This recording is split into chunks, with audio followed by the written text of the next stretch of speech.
chères Montreuilloises, chers Montreuillois,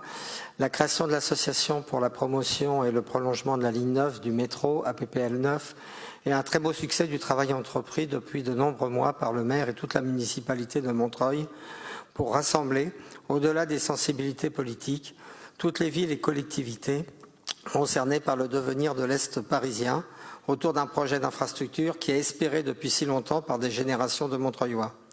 Que cette commune de deux départements différents, plus le 20e arrondissement de Paris et bien sûr le conseil départemental de Seine-Saint-Denis et Est Ensemble se rassemblent pour le prolongement de la ligne 9 sur le territoire de Montreuil, en dit long sur les progrès des solidarités intercommunales et départementales dans l'Est parisien.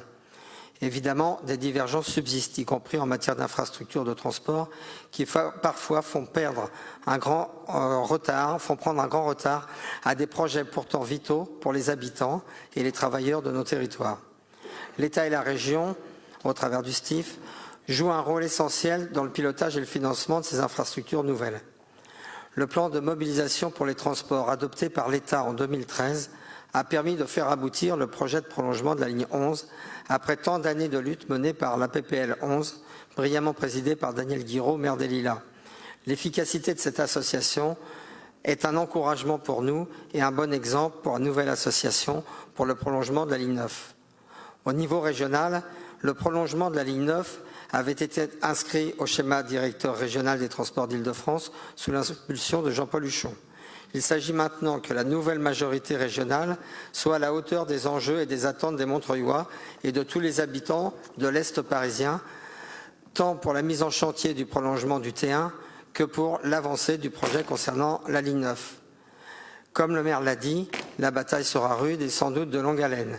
car de nombreuses étapes, et Catherine Pilon l'a dit également, restent à franchir.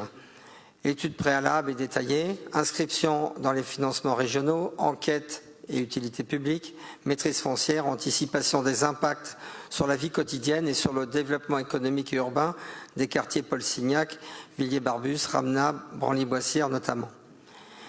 Au niveau régional, les premières décisions de Madame la Présidente de la région concernant la hausse du pass Navigo ou les limitations des aides aux logements très sociaux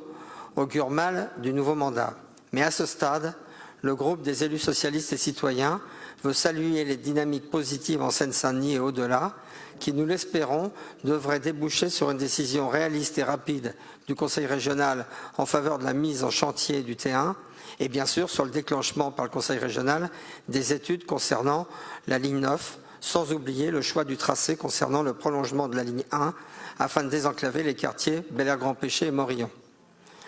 Soyez assurés, chers collègues, Monsieur le Président, Monsieur le maire,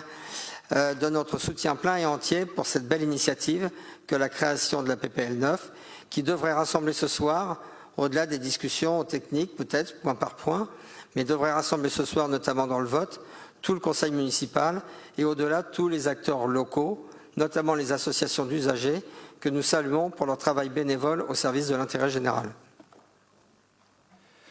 Merci beaucoup et j'en profite, moi également.